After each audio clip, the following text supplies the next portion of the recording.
Hello and welcome back to Applied Advanced Calculus. My name is Nathaniel Posesorsky and this is week 6 of these videos. Today we're going to be looking at double integrals. So for double integrals, essentially you're going to have a double integral of fxy and then times dA. dA could be written as either dx dy or dy dx. dA is the area. So say for example if you had no fxy, it would simply be double integral of dA, which is the area itself. Now, when you replace dA by dx dy, for example, you're going to have to do the inner integral as a function in terms of y. The reason for that is because we did the inner integral for dx.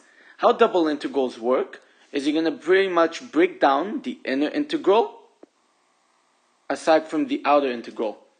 So since the inner integral is going to be in terms of dx, well then you're going to do the integral as a function x in terms of y's on the top and on the bottom.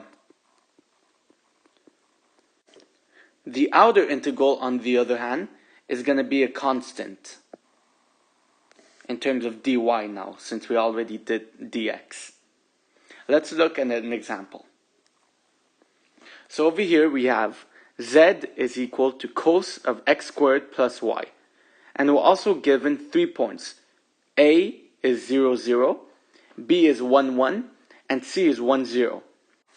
For those of you who go to Concordia, this question showed up on the second exam.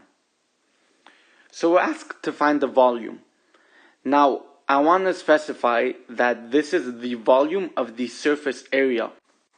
We are going to see later in this course that when we're asked to find the volume, it's actually the triple integral.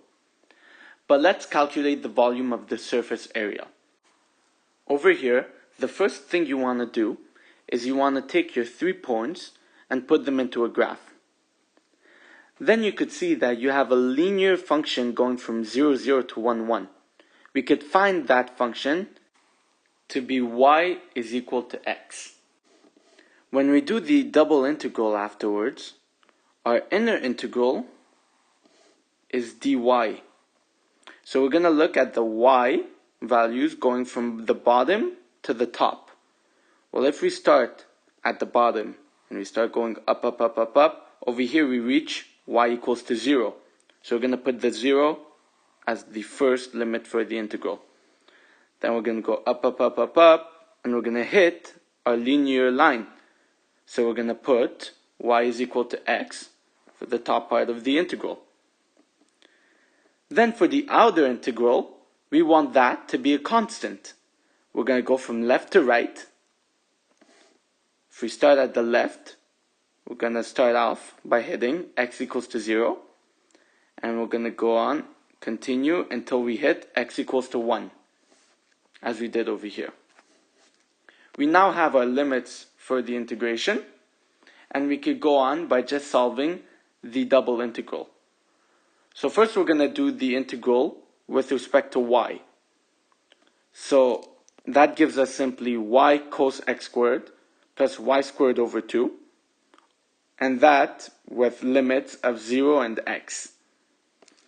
If we put in our limits, we get x cos x squared dx and plus 1/2 x squared. Then we simply have to do the integral of everything that we got, but now with dx. We all know how to do integrals. We get a final answer of sine 1 over 2 plus 1 over 6. However, sometimes it might be easier to change your coordinates into polar coordinates. For polar coordinates, we want to replace x by r cos theta, y by r sine theta. It is then clear that if we have x squared plus y squared, we get r squared. It's also important to note that our dA for polar coordinates is going to be r dr d theta. I put the r underlined in red because some people forget it and it changes your answer completely. If you forget the r, your answer is wrong. So let's look at an example. Over here we're asked to find the double integral of xy dy dx, and the inner integral is from 0 to square root of 9 minus x squared, and the outer integral is from 0 to 3. Our inner integral goes with dy, so that tells us that y is equal to 0, and y is equal to square root of 9 minus x squared, if we simply isolate over here. And then we have x is equal to 0, and x is equal to 3. If we were to sketch this out, we would get what's shaded in green over here. Now, by looking at this graph, it's clear to say that the radius goes from 0 to 3, and the angle, if we're to look at our circle, goes from 0 to pi over 2.